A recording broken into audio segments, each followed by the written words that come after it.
Hello and good evening to you. Welcome. This is Ghana Tonight. We're live on news up here at Tadesa Wakanda. Also live on TV3 Ghana, on Facebook, DSTV channel 279, all across the world on 3news.com. I am Alfred Ocansey.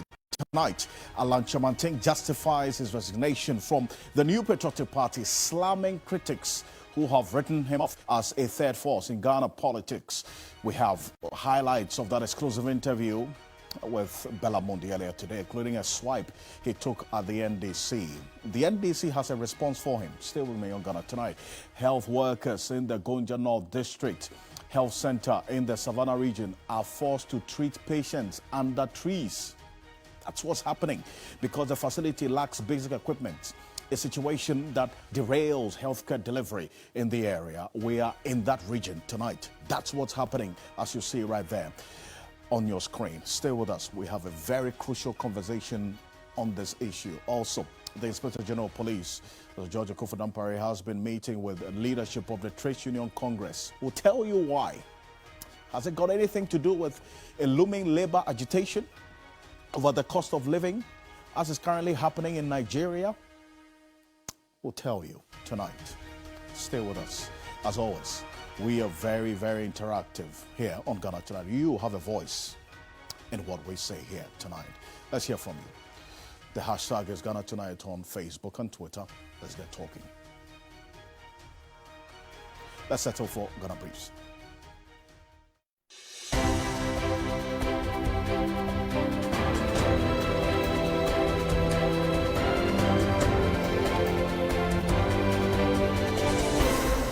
Independent presidential aspirant Alan Chamantin says he has taken strong exception to the NPP's posturing towards his resignation from the party. The party at a news conference on Tuesday described his decision as disappointing at a time when they were engaging him on his concerns. I have a strong reservation with the description that I left the party clandestinely.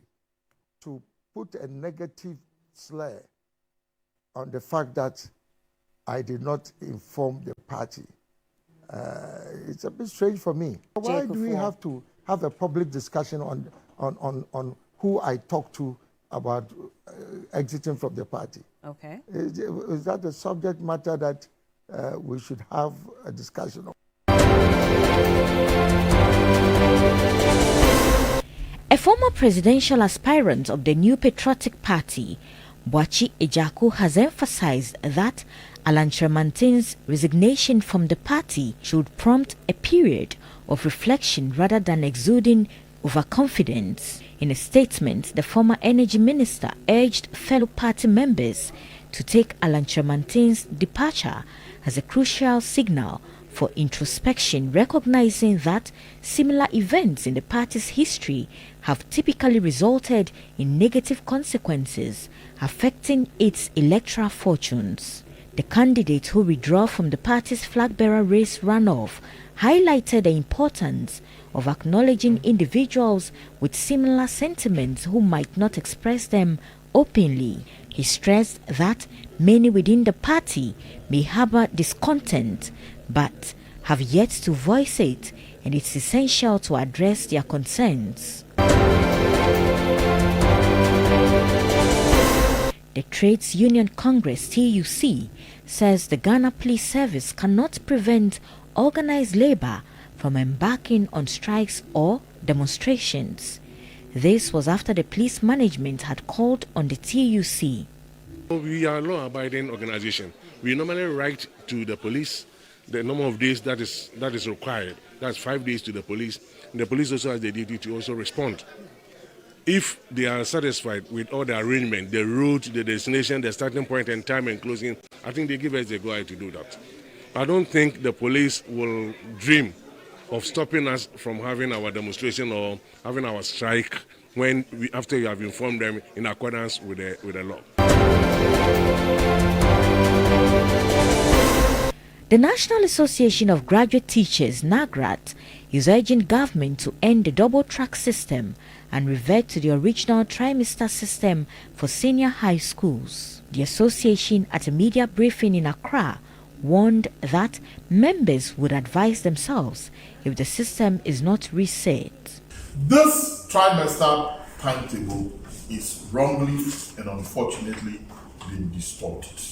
We are calling on the Ghana Education Service, the ministry, and by extension the government of Ghana to revert the schools or to reset our school calendar to what it is. The teaching period should revert to 40 minutes as practiced everywhere in the world. The Attorney General and Minister of Justice Godfred Yeboah-Dame has noted with concern what he describes as dragging and extended durations of high-profile criminal trials in the country. Speaking at the annual conference of magistrates and judges, the AG called for streamlining of processes to eliminate undue delays leading to the stretching of such cases. People must be prepared to accept when rulings adverse to their interests are given by the court and not go on a rampage attacking the court or releasing press statements to criticize those decisions. Indeed, when I reflect on cases whose outcomes I personally consider undesirable, regardless of my own views on the persons being judged in them, I can only come to a conclusion that what we have in this country is a fiercely independent judiciary in which all of us should take pride in. That an aggrieved citizen can go to a court of law and challenge anyone, including decisions of the President and Parliament, and be confident that the court will give a decision without fear or favor.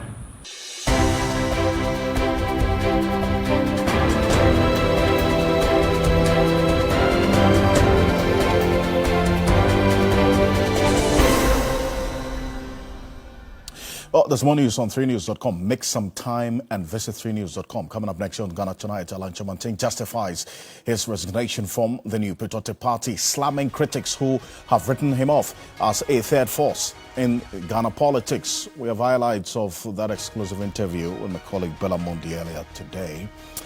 He also took a swipe at the NDC, and we'll tell you what exactly he said. But earlier today, after that press conference by the NPP to respond to the issues that Alan Chamantin raised when he announced his decision to resign from the party, that leader of the Movement for Change, Alan Chamantin, says he takes exception to the party's description of his resignation as clandestine and the fact that he did not inform the leadership of the party. This is what he said. Take a look. I have a strong reservation with the description that I left the party clandestinely. To put a negative slur on the fact that I did not inform the party, it's a bit strange for me. Did you inform at least some of the other leaders of the party? For example, former President Why do we have to have a public discussion on who I talked to about exiting from the party? Okay. Is that a subject matter that we should have a discussion on? Well, so that's Alan Chamantin there. And you recall that the party at a news conference described his decision to resign as premeditated and so on.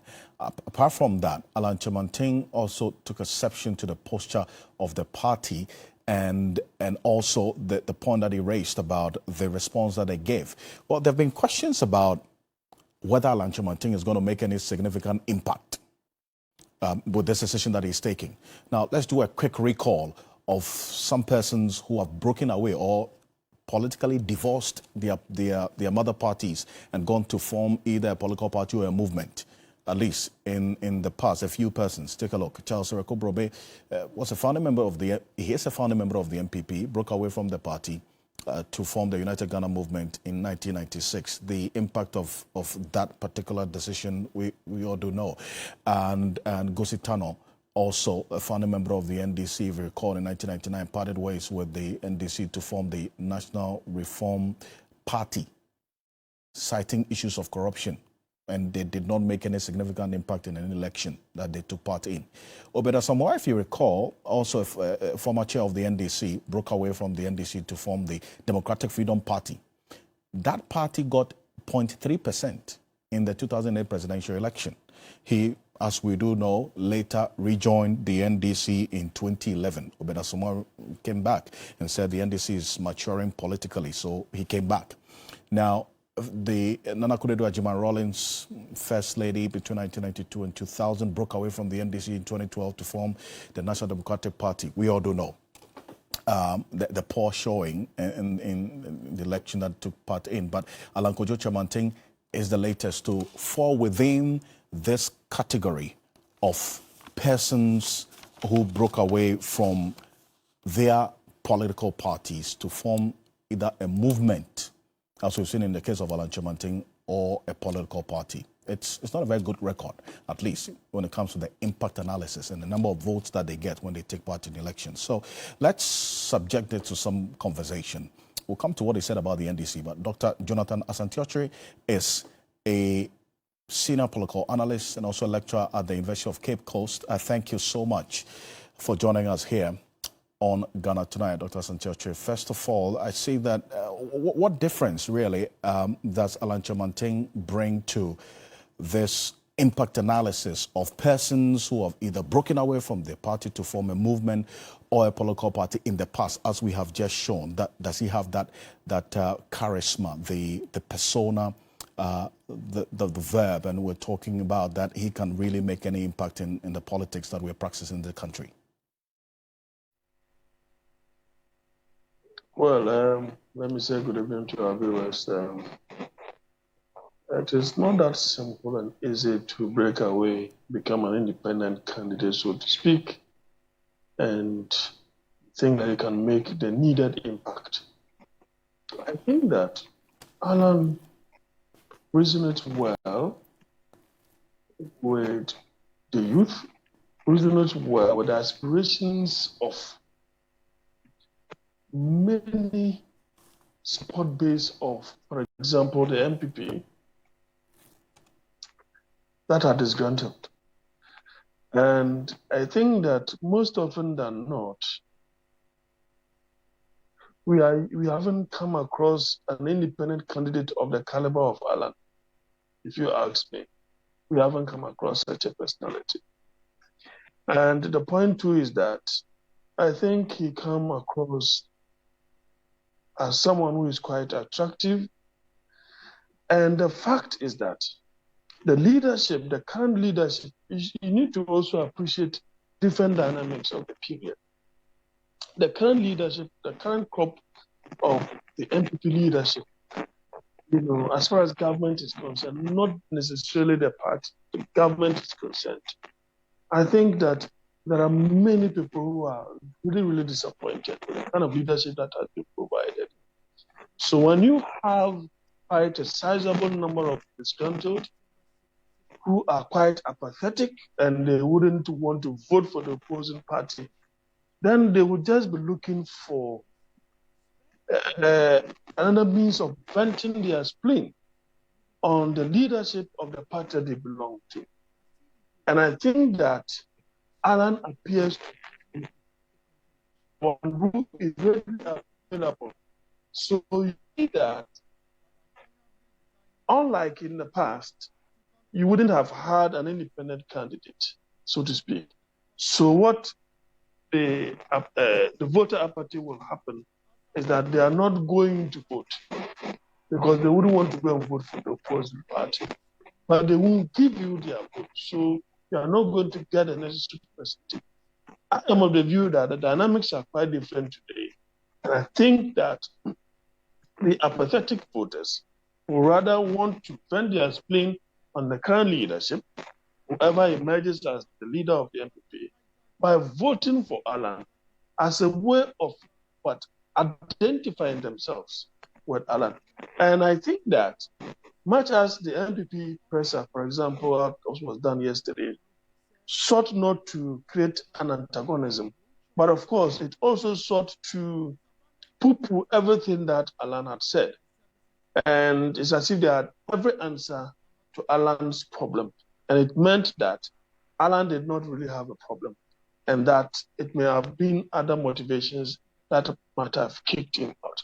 Now, this time around too, With respect to social media, availability of the traditional media, I think that carrying across his message to the masses will be very much easier than it used to be.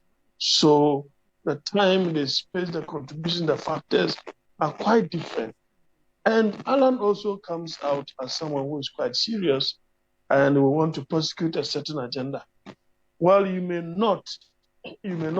write him off, so to speak, that he may not be able to win. I'm one of those persons. I don't think he can win elections because winning elections in this country, you need a lot more to be able to do so. Mm-hmm. But he is betting his hopes on the youth, whom he has classified as, about 55% as far as the 2020 elections, is concerned. And so he's betting his hopes on that. Of course, the youth are quite questionable, especially the first-time voters. And if, for one reason or the other, as I've already the factors that have been for Alan. So we need to appreciate the fact that there is another thing too. We need to appreciate the fact that Alan is quite resourceful. He is quite resourceful. And I'm very sure that he may be able to appeal easily to his financiers, and they will really want to come on board. The other thing too is that once he appears quite serious, I am foreseeing, for example, minority parties, the likes of the PMP, for example, which does not seem to know exactly where they are headed. I mean, they can easily come on board. The numbers may not be quite attractive, but the mere fact that you have a cluster of minority parties joining forces with Alan, that in itself could create a different dynamic altogether. And I'm of the view that this kind of independent candidate may not be as previously witnessed. As was the case, but Dr. Asiache, you see, there are some also who make the argument that with what's happening in the MPP now, it was just bound to happen. No surprise, because the party failed to decisively deal with the factions within the party, the Kufuor, Alan faction, the Nanado faction as well, which is playing out now and has gotten to the point where it has had to push Alan Kyerematen out. True? Oh, certainly. It was bound to happen because people have entrenched positions and entrenched interests. You see, there is that simmering tension between the Achim support base of the party and the Ashanti support base of the party, because the two are struggling to gain control over the soul of the party. And Alan certainly was the one, representing the other side in terms of the Ashanti support base. And of course, Dr. Bawumia then becomes the compromise candidate for that team base, because there is even a document to that effect, as if everything has been planned and is stage managed. So these factions have not been dealt with, and it was bound to happen. It's bound to happen, you say.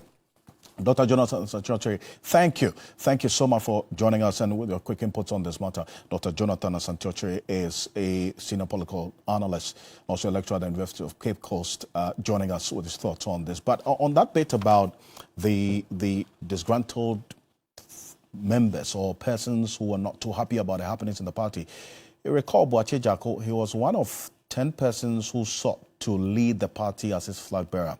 After the super delegates or the special delegates Congress, he was part of the 6. Between him and Francis Adainimo, they had the same number of votes and there had to be a tiebreaker. And he said, you know what, party, don't worry yourself. I'm going to take myself out so that Francis Adainimo goes ahead. He's issued a statement today. Take a look. He says, at least my brother Alan Kyerematen has put his thoughts and feelings on paper for all to appreciate. How about the many who harbor similar and maybe more petulant sentiments in their hearts but are not openly expressing same? There are many in our party today who have, out of dismay, resigned in their hearts and are only waiting to walk away from us at the ballot box. That's Boakye Jarko's statement right there. It's just quite a long one, but this is the meat and the heart of the statement that he put out there earlier today, and talk about the persons It says now it is the time to examine ourselves if indeed we are true and faithful to the tenets and values of the UP tradition, or we have metamorphosed into an ugly shadow of what we should be. These must become the urgent task ahead of us. It is that last part of this statement from Boakye Agyarko for the party to examine itself if indeed they are true and faithful to the tenets and the ideals of the UP tradition and by extension the NPP. Earlier, in fact, just about some months ago, I sat with the former president, John Agyekum Kufuor, who's also a founding member of the NPP. I asked him about the commitment to the ideals and the principles of the NPP, which Boakye Agyarko is talking about now. And this was his response. Take a look. Perhaps the commitment to the basic liberal democratic principles perhaps might not be as pure and the same as used to be. Say, even around 92. Now, I don't think that commitment is the same. The level of commitment to the party? Not to the party. But to the ideals, the principles that you upheld then. I may not say that the way I feel it, I don't sense the same strong commitment. I've likened commitment earlier times to almost a religion. I don't sense that now. What in your view could have contributed to this? This less commitment that you see to the ideals and principles of the party now as against what was the case in 1992? Well, I sense there's too much talk about factionalism within the group. If you're talking proper democracy and an inclusive one, you wouldn't emphasize factions. Once the practice of, say, selecting, say, if you like, polling station, organizational committee, or constituency, or national, you wouldn't be so divisive and emphasizing faction. Oh, he belongs to that side, so no cooperation. You do that, you are dividing the force, the numerical force that you need for any democratic practice. See, you vote to pick a leader. There will be contests, there will be rivalries, but the whole idea of democracy is you go, of course, on condition that the electoral field would be level and the process would be truly free and fair. Once you've gone into the contest and the results come out, whether they came in your favor or against, you close ranks and you follow the winner, free and fair. Former President John Agyekum Kufuor there, and complementing a number of the things that Boakye Agyarko said in that statement. And we'll be recalling parts of this conversation because it's quite telling about some of the issues happening now here on Ghana Tonight in the subsequent days ahead of us. But coming up next, staying with this interview Alan Kyerematen had earlier today, the NDC has not taken kindly to comments by Alan Kyerematen that the party has no single campaign message. We'll hear from the NDC on this shortly. But this is the question that my colleague Bella Mundi asked Alan Kyerematen earlier today about the NDC, well, sympathizing with him, Alan Kyerematen, and the reasons why he pulled out from the party, that's the NPP, but also making the point that if he could not revive the Commander Sugar Factory, can he run this country? And this was his response. And I've already put forward a major blueprint, which is the Ghana Transformational, the Great Transformational Plan, yes. GTP. As I speak now, the NDC, I've not heard them talk about even one single policy. So how do you bring back NDC? To do what? As I speak now. Okay. To come and do what? Because they've not told us what they are coming to do. You are complaining about no jobs. Have you heard the NDC articulate even one policy? In recent times? Well, yeah, you're talking about... No, in recent times. Moving into the 2024. Because we are talking about going into the future. Yes, sir. In the case of the NPP, we've done a lot, but we have serious challenges with the economy now. The Minister of Finance, in my view, has not given us a credible program to get us out of the kind of crisis that we have now. Okay. And so when I talk about going beyond the duopoly, we also need a blueprint for transformation. And I've already put forward that blueprint. Oh, so that's Alan Chimanting there to the NDC. Now, let's go on to the telephone. Felix Kwachofosu is spokesperson for John Mahama's campaign to election 2024. He's joining us. Thank you so much for your time, Felix Kwachofosu. So this is Alan Chimanting. He says, quote, that he has not even heard one policy proposal from you, the NDC. So bringing you back is not an alternative. What have you got to say to that? Well, it is very surprising to hear Mr. Chimanting speak this way. For somebody who says he has left the NPP, he still appears to have retained the NPP's pension for peddling on truths and presenting them as facts. I'm not sure how Mr. Chimanting could have been in Ghana all this while and still hold on to the very, very false notions that Mr. Mahama or the NDC have not presented any policy alternative. In fact, if you listen to Mr. Chimanting carefully on Monday, you will note that he merely repeated some of the policy proposals that President Mahama has spoken about on many, many occasions. I refer you to Mr. Mahama's speech during the launch of his campaign for the NDC flag bearership contest in Ho last year.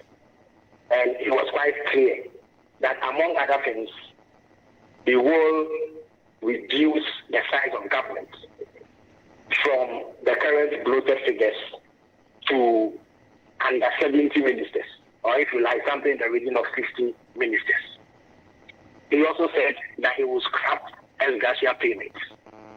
Mr. Mahama promised that he will carry out the most far-reaching and most comprehensive governance, constitutional, and institutional reforms in Ghana's history. Mr. Mahama has said that he would restore stability to the macroeconomy. He would tackle job creation and ensure that the economy is managed prudently, that natural resources are used in an equitable and judicious manner. This and many other things contain the various speeches that Mr. Mahama has delivered. Can leave nobody in doubt that he has been speaking to the issues that matter to the people of Ghana, and that he is prepared to hit the ground running the moment he is elected and inaugurated into office as president. Because there is a man who has been president before, and he knows the ins and outs of the presidency and how managing a country looks like, unlike Mr. Chimanting. So I'm not sure that Ghanaians have the appetite anymore for the deceptive rhetoric and politicking of the NPP, who Mr. Chimanting says he has left. So one is surprised that he continues to conduct himself in ways that mimic NPP's behavior. But it is quite surprising. Mr. Kwachofosu, so this statement Alan Chimanting made earlier today, it's a chorus that the MPP itself has been singing for quite a while, that you don't have a message and that you not even propose one policy alternative. So it's not just limited to him, Alan Chimanting. Absolutely, and I'm really surprised. I thought that having declared his stance as leaving the NPP to contest as an independent candidate, he would leave some of the NPP traits behind, because they have a tendency of looking truth in the face and blinking and saying something that is completely at variance with the truth. I did not expect Mr. Chemantin to continue on that trajectory. I think that he should chart a new path if indeed he believes that the MPP is no longer facing purpose. He should not be behaving like an MPP person, because this sort of rhetoric will only serve to deepen doubts about whether or not he can leave behind the more undesirable traits of the MPP and become an independent person who charts and builds a new path. But on the evidence of what you are telling me and what he is supposed to have said this morning, it does appear that he has a long way to go before he can win himself of the MPP traits. But that said, what Mr. Mahama has promised is never in that. In fact, if you have any doubts at all, I can also refer you to the address he presented at UTSA last year at the height of the economic crisis. He spoke about 16 different policy alternatives that he is going to pursue if he was president of Ghana. In fact, I also refer you to the NDC manifesto of 2020, in which several interventions and programs are outlined. So there's no fair-minded person running commentary on Ghanaian politics who can say that Mr. Mahama and the NDC have not presented a policy alternative. You know, it is something that MPP propagandists see. They've been told and instructed to see as a way of distracting attention from the main issues that matter. I don't expect Mr. Chairman given his stature and the commitment he has made to leave the MPP to go down that path at all. Well, thank you for joining us and for those reactions as well. Felix Kwachofosu is spokesperson for the John Mahama campaign team going into election 2024. Thank you for your time here on Ghana Tonight. Coming up next, health workers in the Gonja North District Health Center in the Savannah region are forced to treat patients under trees because the facility lacks basic equipment, a situation that derails healthcare delivery in the area. We are in that region this evening. Stay with us. That's the pictures you're seeing, the videos you're seeing there. Is what's happening there. That's it. Receiving treatment under trees. We'll be back shortly after this quick break. Stay with us. This is Ghana Tonight.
Ladies and gentlemen, we're going to demonstrate to you the superior properties of Flamingo paint as compared to other paint brands on the market. We take equal quantities of Flamingo paint and this ordinary paint. We then dilute them with water. And now, let the test begin. The gentleman on the left is going to apply the ordinary paint, and the gentleman on my right will use the Flamingo superior paint. As you can clearly see, Flamingo has the obvious better hiding. Furthermore, Flamingo has painted a much larger area. You know, 1 bucket of Flamingo paint is equal to several buckets of any other paint brand on the market. Flamingo paint is made with superior formulation to give superior durability, superior hiding, superior coverage. Flamingo paint, simply superior.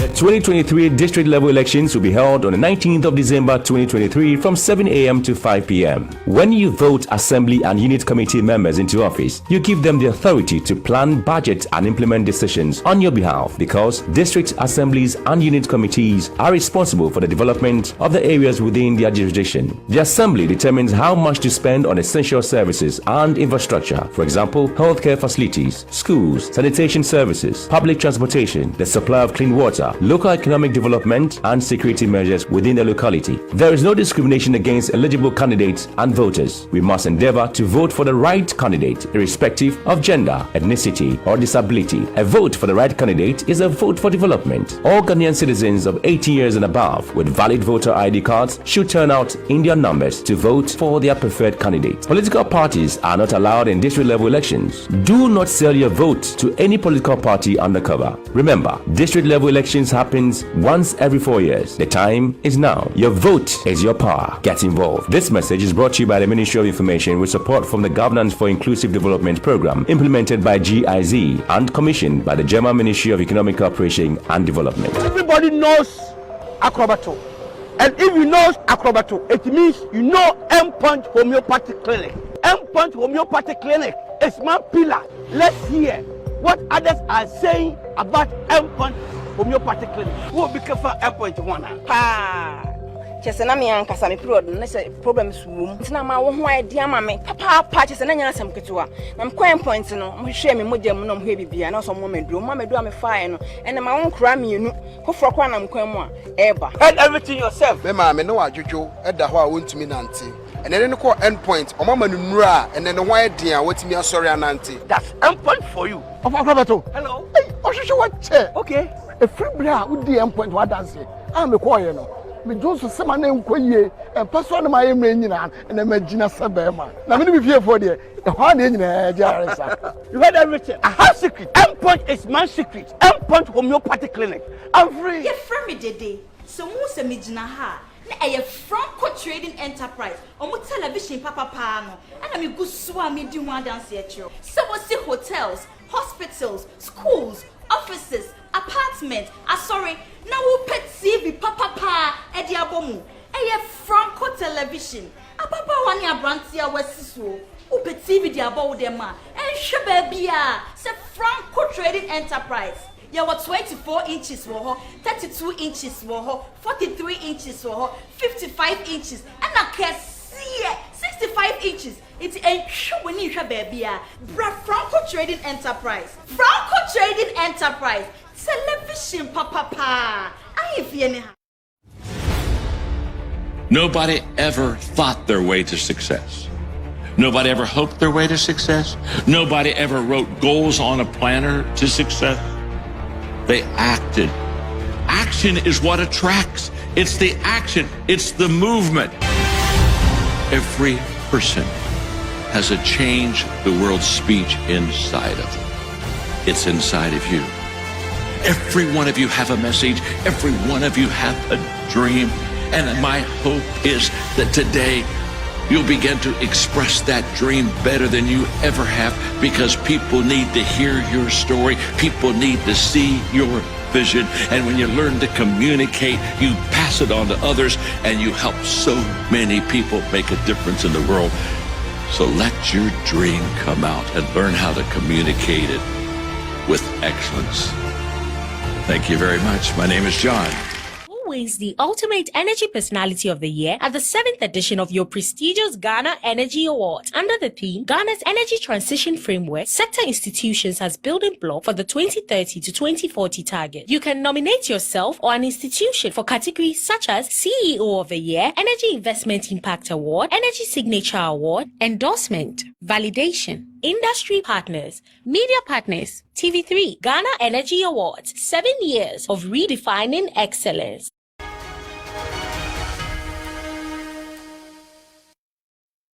Welcome back. This is Ghana Tonight. Now, you should count yourself lucky to have a bed assigned to you while on admission at the Daboya Health Center in the Savannah region, which is supposed to be one of the basic requirements. You're sick, go to the hospital, get a bed to sleep on to help you recover quicker. Well, this is because the health facility faces an acute shortage of beds. It's not just limited to that community. You can find this in most parts of the country.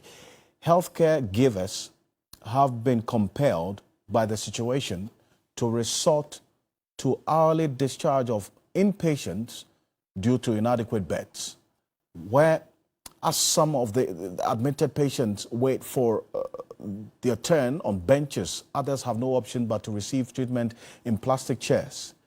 Now, what you're seeing on the screen there is a patient lying on a mat under a tree with a drip on him outside the hospital because there are no beds. That's how dire the situation is in that part of the Savannah region. The patients are receiving treatment under trees. Let this sink in a bit while you watch that. And there are critical questions that come to mind. And what has resulted in this rather unfortunate situation? We're dealing with schools under trees now. We're talking about hospitals or beds under trees because of what's happening. Our Northern Regional Correspondent and Savannah Regional Correspondent as well, Christopher Macon, has been crisscrossing these two regions, monitoring this situation. And in the Savannah region, this Gonja area, we caught wind of this. He's joining us on Zoom. Thank you so much, Chris, for joining us. Also with us is Dr. Kwame Esiedu Sapong, who is a fellow at the Center for Democratic Development, CDD Ghana. He's a health analysis expert. Joining us. Gentlemen, thank you. Chris, now, a bit more detail into what we just saw there. The gentleman who had drip on him receiving treatment under the tree outside of the hospital. Tell me a bit more about that. If you can unmute for me. Alfred, can you hear me now? Clearly. Okay, so the no bed syndrome is not only peculiar to the Daboya Health Center in the North Gonja district. It is also across the health centers in the district.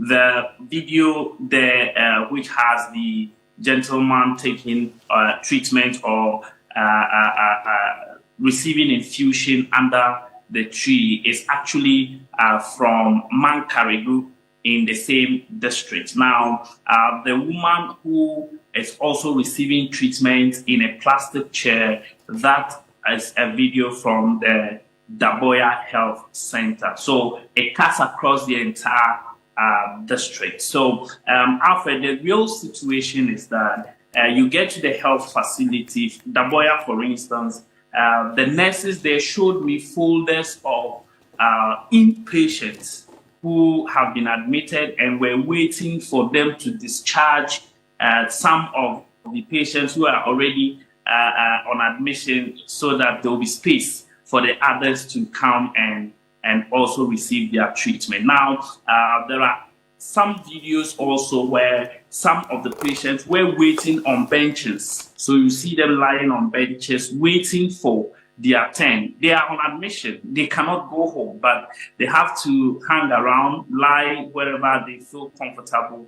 Then when they do their discharges, then they will also go in and take their bed. So according to the healthcare providers, under normal circumstances, the patient must have a bed, be comfortable, then you give treatment. But in their case, it is a very difficult one because the beds are not there for them to even lie on. That gentleman from the Mankuma Health Center there was another man who was also lying on a bench closer to him.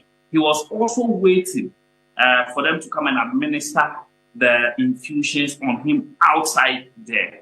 And so, Alfred, the real situation is that the people in this area are actually going through a lot when it comes to access to healthcare and the logistics that they will need at the various health centers to be able to have quality healthcare.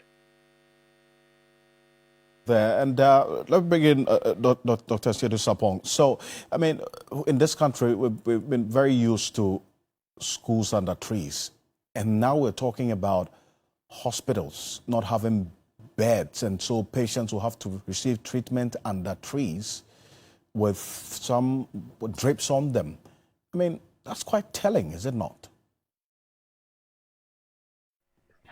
Well, thanks, Alfred, and good evening. I don't know if you saw my speech that I gave on the 18th regarding the status of Ghana's health system. I did, in that speech, say that at every point in time, our health system is run by less than 45% of our intellectual health human users because of politics. And it's something that has been going on for about 30 years. And therefore, at every point in time, our health system is subject to what I call groupthink, because you have people with similar ideas trying to fashion out how to solve a problem. And we all know that the robustness of any solution depends on divergent views. So for as long as we segregate divergent views from the table when it comes to taking the major decisions about our health system, all these things will continue happening. But if you look at the budget trends, at least between 2017 and now, allocations to the health sector has been increasing, comparatively in the cases of Rwanda and other countries. So why is it that even though the budgetary allocation has been increasing over time, we still don't see the significant impact of these increased budgetary allocations on solving these fundamental problems confronting our health sector, including what we just saw, this no-bed syndrome? Well, you see, health systems run based on leadership. And therefore, it's not just about throwing money at a problem, because for you to get health outcomes, they normally occur over the medium to long term. Health outcomes are not short-term options. So, for example, if you want to decrease infant mortality, it's going to take you about 5 to 7 years. And to increase life expectancy, something like 10 to 20 years. So if you are investing in health and you have a 4 to 8 year electoral cycle, because I'm saying 4 to 8 years because most of the people who've been in charge of our governance have had 2 terms, so 8 years. You know that your investments in health might not inure to health outcomes that you can point to in the procurement of votes, which is the most important thing our politicians are interested in. So when that happens, they do not take the long-term decisions. They rather take the tangible decisions. I paid, nursing training allowance. I built a CHIPS compound. I built a hospital. So what then happens? Our healthcare investments are driven by procurement. So you see that one government starts building health infrastructure, loses an election, goes away, the new government comes and doesn't continue it, and starts a new set of health infrastructure. So that brings in spend inefficiency, which then means that the extra money you need to invest in maybe training of health professionals, ensuring that there's equipment and services, is just not there. The fiscal space in a health budget is so small, and that is why we are not getting the health outcomes.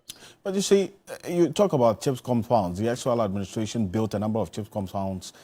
Some of them have not been completed. This government is also building 101 hospitals, Agenda 101 as well. So if in the midst of all this, we have these basic problems while we're still putting up all this infrastructure, Doc, so Why is this thinking in the health sector going this way? It's just about putting up structures and not dealing with the fundamental problems like this. It is problematic, and I have said it so many times that it is problematic, because the other thing you have to look at is health infrastructure require health human resources to run. What do I mean by that?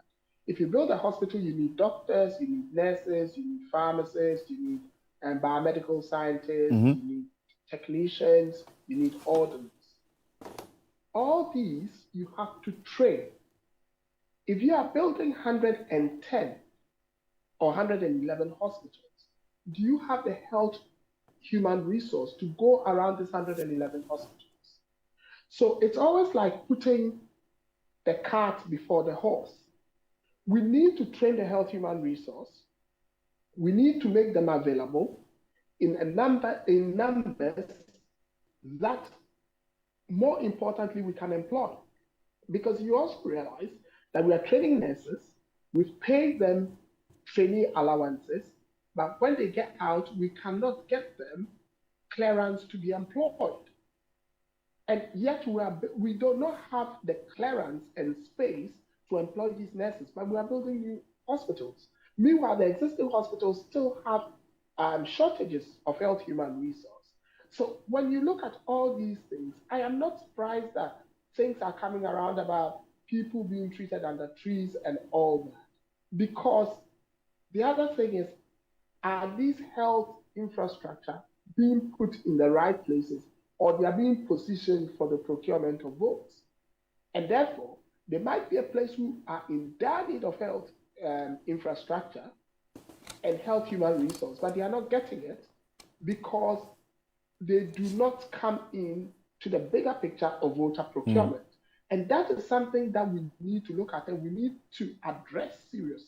Indeed. Dr. Thank you so much for your thoughts on this really rather worrying situation we're seeing in the Gonja area. Dr. Kwame Esiedu Sapong is a fellow of the Center for Democratic Development, CDD, also a health systems analyst. So you saw that. Christopher, so you are there, you've seen the situation.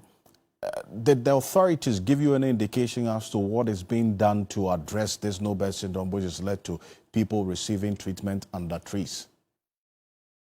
Yes, so Alfred, I engaged the district health director, and he tells me that just some 3 days before I arrived in the district, they had received some beds which were not adequate to be able to deal with the situation. And I also engaged the member of parliament for the area, and he admitted that actually he is aware of the situation in the constituency, and so he has also procured some more beds, but they were yet to arrive in the district because they were still at the Central Medical Store in Accra.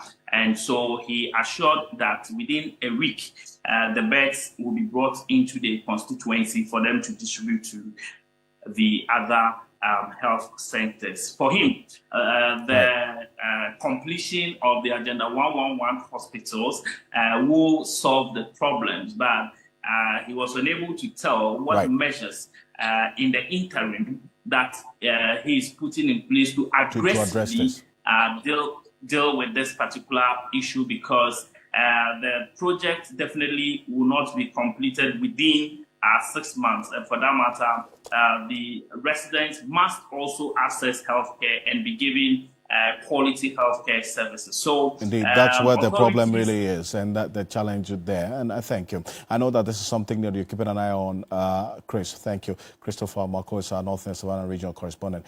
And coming up next, we talk about the issue of the high cost of living, because we are feeling the pinch one way or the other there. And the TUC has also waded into this, indicating that the Ghana Police Service cannot stop them from embarking on any protest because of the increased cost of living. Stay with us. We'll be back shortly.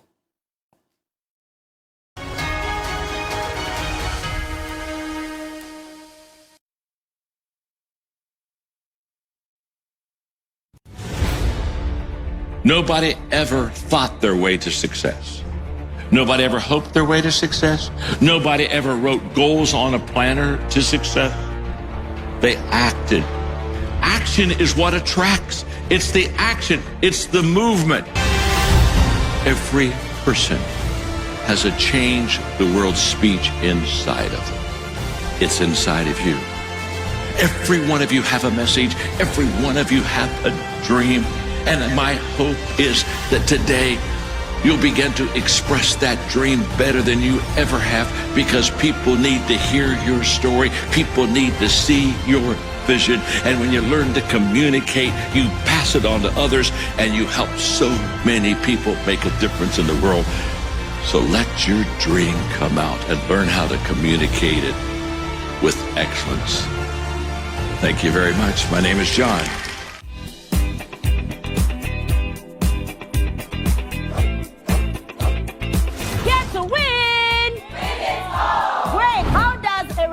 Or Leon like to unwind and relax after a long day.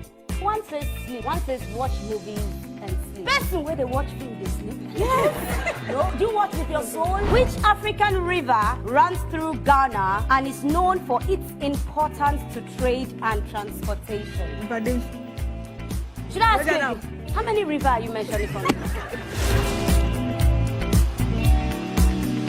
I will show your partner the title of a movie or series, and your partner is to tell us exactly what I have on this my paper. Number 1. He shocked you. Here to Win shows Saturdays at 8 p.m. on TV3. Brought to you by Kill It Insecticide Spray. Gino Tomato Mix. I love love, and I love it whenever people gather to celebrate love. This marriage thing, is it good for me to just get a child out of wedlock, just impregnate a woman? Have children. Have 1 or 2 children. We need to understand that marriage is not a societal obligation. It is not something you do to fulfill somebody's agenda. Marriage is about purpose. Yes. But sometimes we tend to look at the love aspect without considering why I'm entering into the marriage. The fear is crippling